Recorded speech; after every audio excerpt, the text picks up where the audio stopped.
So now you'll be able to do it like almost immediately, right? We'll get much closer, absolutely. So if the fish is there, we can make more trips and deploy more people. Do you know through sonar, radar, everything, do you know where the fish are? I mean, can you see that? You get educated guesses, so you get all kinds of different reports, plankton and all kinds of stuff, and they can. It's a beautiful life. You wouldn't choose any other life, right?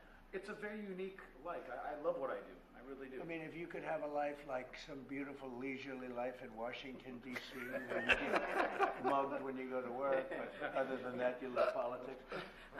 If you could live in the White House, you'd take exactly Might take it under consideration. All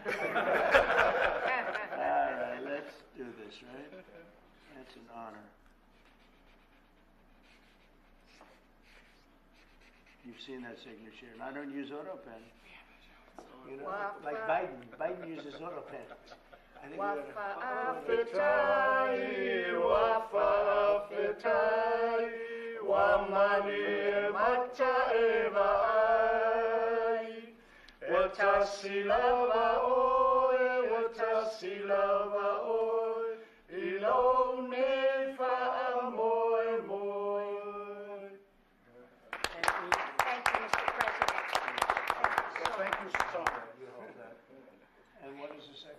we have one more also relating to fisheries, sir. This is an executive order on seafood competitiveness. Currently, we have two basic problems here. One is that the American seafood industry is dramatically overregulated. Our fisheries are dramatically overregulated. The other is that we have unfair trade practices from our foreign trading partners relating to the seafood industry. So this executive order is going to attempt to address both of those. The Department of Commerce, other federal departments and agencies are going to work with the fisheries to establish common sense regulatory reforms. How long will that take? I think we're expecting to move as quickly as we can. Yes, sir. You know what I mean, you know exactly what we're talking about already, right? It's crazy. The regulation. It is. Secretary Lutnick is going to fast track that, I can assure you. Howard, please, go ahead. Sure. So you just heard us, the economic zone around Hawaii and Samoa is huge, and it's exclusively ours. So why wouldn't we have our fishermen fish there? I mean, imagine saying our own fishermen, every country in the world, they all fish the 200 miles off their coast, and we were stopping our own fishermen from going off the coast. It's totally the opposite of common sense. That's why President Trump has changed it. Now let's talk about regulation. If you're not even going to let them fish, imagine the regulations that have been written to stop our fishermen from just surviving and thriving. We have the greatest coasts in the world with the greatest fishermen in the world, and we need to let them do their great jobs, raise and capture fish, bring them to our tables, have America have the greatest fish in the world, which we have, and then let them export all these other countries, right? They stop us from exporting. That's going to be over with your leadership and your trading policies. We're going to open all of these markets, and we're going to let our fishermen thrive and prosper, and we are going to have lower cost fish, more of it, and the freshest fish in the world. And this is just common sense for the United States of America. So could I ask, it's so interesting. So you take these massive areas of water, and other countries are allowed to fish in them, right? No, they sneak in, they poach. So they're not allowed, but they do it because they don't care. But they fish in their own zones, sir. Yeah. So we're systematically disadvantaging our fishermen by not allowing them to fish in parts of our exclusive economic zone, while other countries have their own exclusive economic zones, and they're fishing the heck out of those. So they're totally benefiting. Now that you're allowing the U.S. fishing fleet to fish, they also serve as observers. And when they see poachers, they report them to the authorities. And so they are a big help to the U.S. Coast Guard. Right. And so it's great for our U.S. food security. It's great. I mean, we should have a trade surplus in fish, and we have a big trade deficit. It's crazy. Because of all this. It's just crazy. Nothing. Okay. Familiar. This is an easy one. Very easy. Hi, Mom. This is an easy one. This is crazy, huh? Well, 80% of the seafood in the U.S. is imported. Can you imagine that? We import seafood, and we have the greatest coast and fishing in the world. Okay, so in Maine they do something similar. I think it's like 500 miles or something, some crazy thing. and Canada goes and they fish there, other people fish there, Europe fishes there. The Maine lobster. You can't get Maine lobsters because Maine's forced to go for days out to some other area that's not as good. We have to free that up too. We'll have that on your desk next week, I promise. The Maine lobster, right? Yeah. It's incredible. You did it last Think of it. time and they undid it. Canada fishes there. Biden undid No, we're it. not allowed to, yeah. I did it last time in Maine, and they undid it. That's why we have to stay president for a long time. Okay? Thank you, everybody. What an honor. It's a great honor. Thank you, sir. Thank you, Take care Mr. of yourself. President. Thank you, Mr. President. Thank you very much. Thank you very Thank much. you very much. Thank you, Mr. President. Great job. Beautiful. You guys look like a real athlete right here.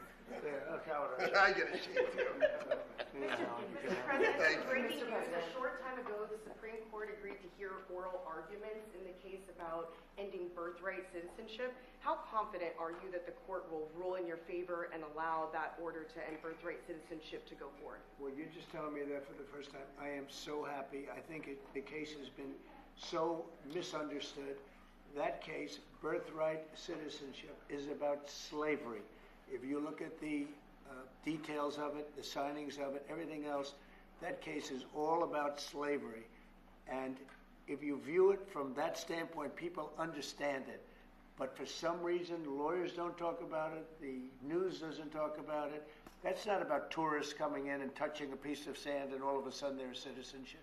They're a citizen. That is all about slavery. And even look at the dates on which it was signed. It was right at that era, right after the Civil War. And if you look at it that way, the case is an easy case to win. And I hope the lawyers talk about birthright, citizenship, and slavery, because that's what it was all about. And it was a very positive, it was meant to be positive. And they use it now instead, not for slavery, they use it for people that come into our country and they walk in and all of a sudden they become citizens and they pay a lot of money to different cartels and others. It's all about slavery, and if you look at it that way, we should win that case. Okay. Mr. President, following that, we have a great relationship with the President of El Salvador. Will you ask him to release Abrego Garcia so that you can facilitate his return here to the United States? And do you believe he deserves due process here? Well, I must tell you, I have to refer again to the lawyers. I'll have to do what they ask me to do. I had heard that there were a lot of things about a certain gentleman, perhaps it was that gentleman, that would make that case be a case that's easily winnable on appeal. So we'll just have to see. I'm going to have to respond to the lawyers. Mr. President, we're learning that there are now 2 deceased following that shooting at Florida State University. Following and amid that, is there any changes that you want to see to gun legislation? Anything you see broken with gun laws in our Well, country? I'm going to have to look. I'm a big advocate of the Second Amendment. I have been from the beginning. I protected it, and these things are terrible. But the gun doesn't do the shooting. The people do. It's a phrase that's used probably too often. I will tell you that it's a shame. I'm just hearing about it now. I just hear about it. I know the area very well. I know the school very well. I know everything about it. It's Florida. And we'll have more to say about it later. I have to What do see you what mean when happens. you say there will be more to say about it? Only in terms of what happened. As far as legislation is concerned, this has been going on for a long time. I have an obligation to protect the Second Amendment. I ran on the Second Amendment, among many other things, and I will always protect the Second Amendment. Mr. President, a question about the United Kingdom. Reports that you're going to go and stay with the King in September. Can Yes. you confirm that? What are you looking forward to? Well, I was invited by the King and by the country, great country, they're going to do a second, as you know, a second fest. And that's what it is. It's a fest, and it's beautiful. And it's the first time it's ever happened to one person. And the reason is that we have 2 separate terms. And it's an honor to be, I'm a friend of Charles. I have great respect for King Charles and the family, William. We have just a great respect for the family. And it's a very great honor that, and I think they're setting a date for September. It's going to be a smaller visit initially and then a bigger state visit to follow after. Is that the plan? Yeah, they say that it's going to be, I don't know how it can be bigger than the last one. last one was, as you know, was incredible. But they say it's going to be even more important. So it's a great honor to be so chosen. President Trump, yesterday you spoke with Japan. Is the Nippon Steel deal part of the tariff negotiations? Did you discuss that with them? It could be, but I doubt it. I mean, I think we're going to view it separately. We want U.S. Steel to remain in the hands of the United States and people from the United States. And great respect for Japan, but we don't want a foreign country buying U.S. Steel. U.S. Steel was one of our great companies of the world. I mean, you go back 80 years, and it was the biggest, strongest, most powerful company in the world. And we're going to make it very strong and powerful again without Nippon. But if Nippon wants to come in, and I hear they're working on it very hard, I have great respect for Nippon Steel. I know a lot about it. But they can invest and they can do lots of things, partnerships. But we want to have U.S. Steel remain in this country. So is that a stipulation you would put on these tariff negotiations? I guess we could talk about it with regard to tariffs, Howard. I mean, it's something that could be a part of it. But tariff negotiations are actually simpler than that. I mean, we're going to set a number and people are going to pay that number, or they're going to decide to go elsewhere if there is such a place. There really is no elsewhere, I think. Mr. President, in the first term, your Attorney General apologized to Tea Party groups who have been targeted by the IRS under the Obama administration. Why is it okay for the IRS to now be looking at changing the tax status of Harvard because of policy disagreements you have with the university? So, I had dinner last night with a lot of pastors and ministers and people of faith, and there were like 32 of them, and it was beautiful in the Blue Room, and they said, "Sir, I was targeted by the IRS, and the FBI came in, sir, and I've been going through hell for years." And somebody overheard that statement, and they said, "Oh, that happened to me too." Another one overheard, "Oh, that happened to me too." It was the Biden people, and they had 7 or 8 of them. We're going to be reporting it very soon. I said, this has to be reported. These are ministers, pastors, evangelicals. They were targeted by the Biden administration, which was a disgraceful administration. Well, I was targeted more than anybody in history. I think you probably know that. I hope you admit it, but you might not. But I was targeted more than anybody in history.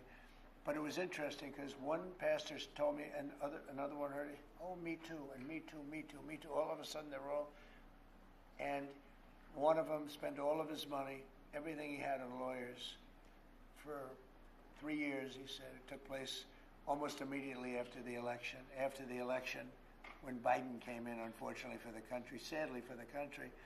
So when you ask me that question, I immediately say, let's switch it around to tell you what happened last night. And not only that, we're also finding that many people just having to do with Trump support have gone through hell. And they've used the IRS for purposes of something that's very illegal for them to have to do.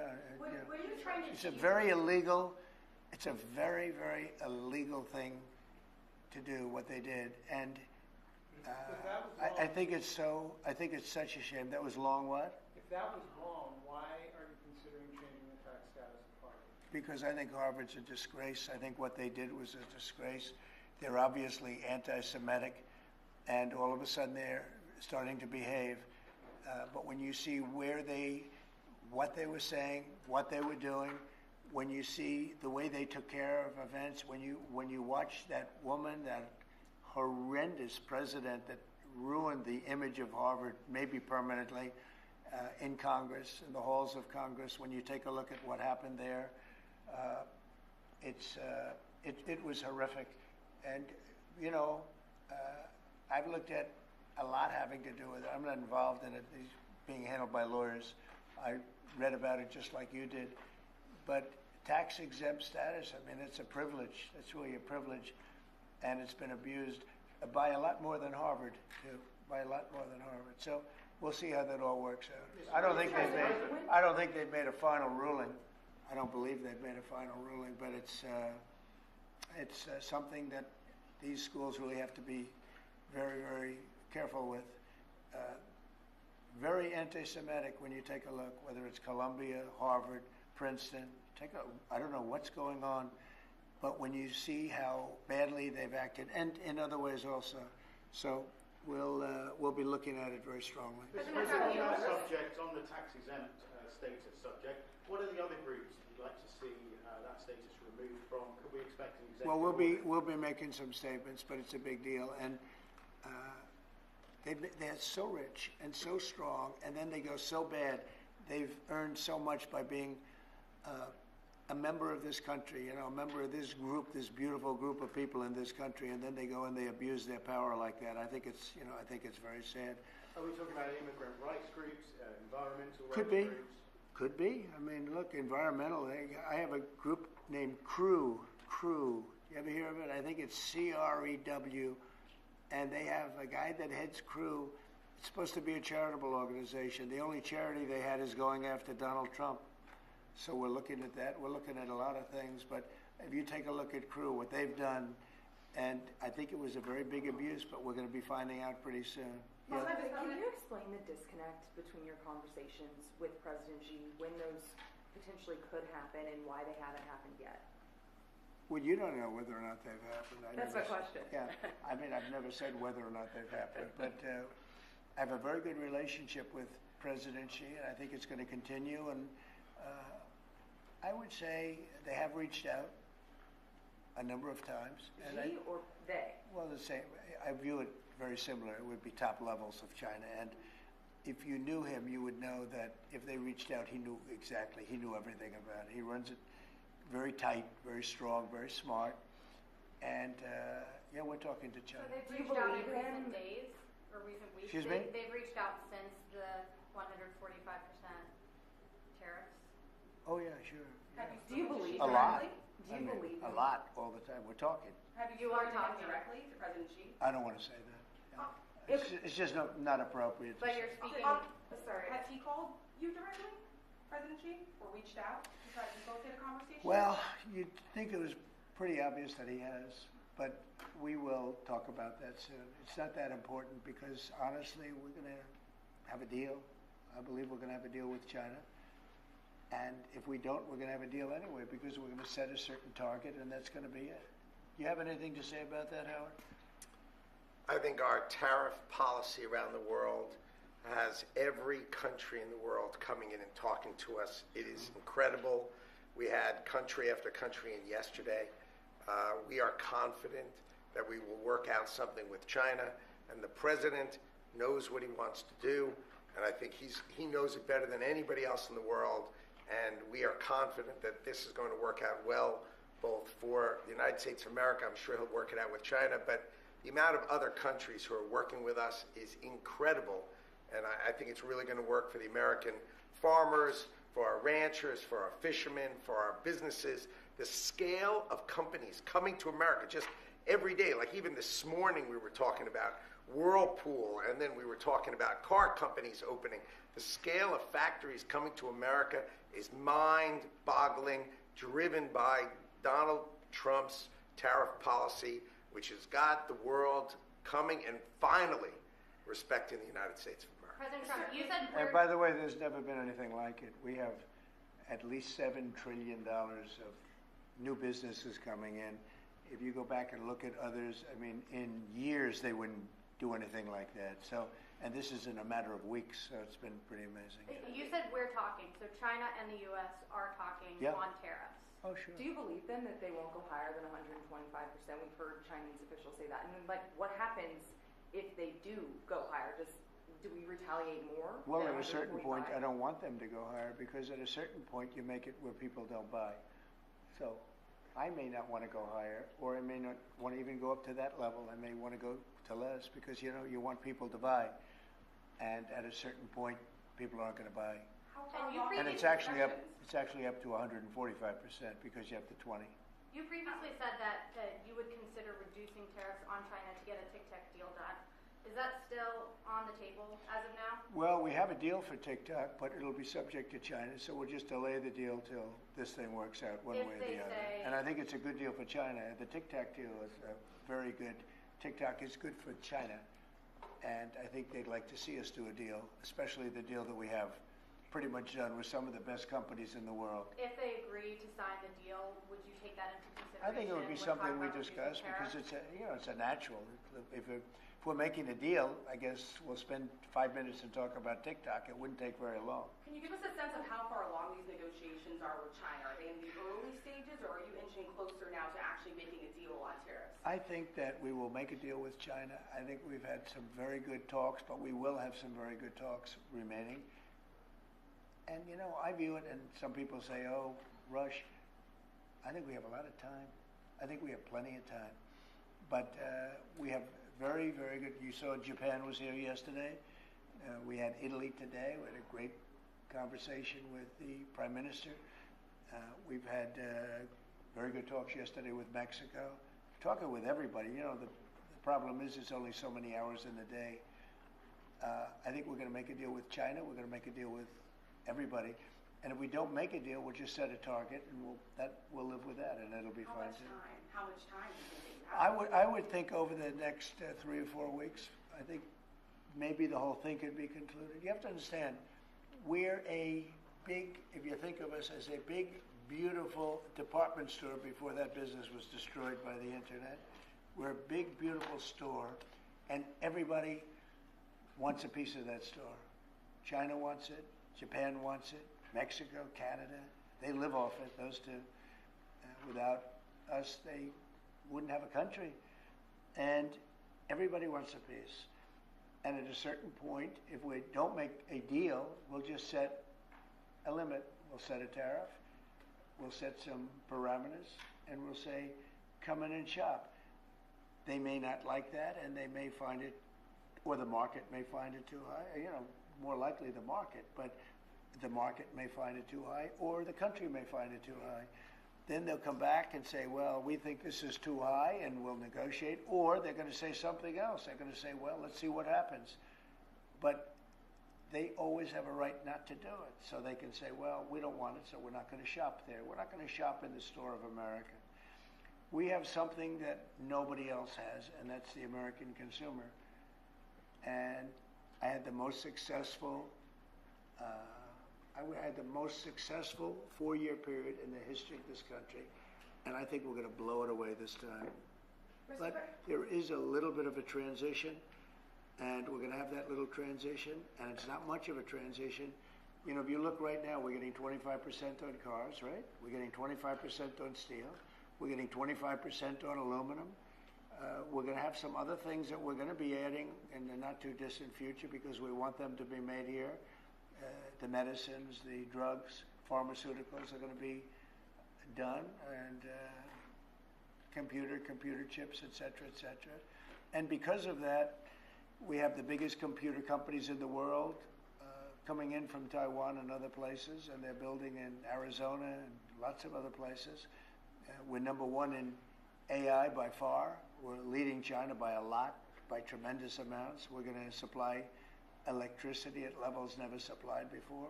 They're going to build their own electric. We're going to let them become a utility, essentially.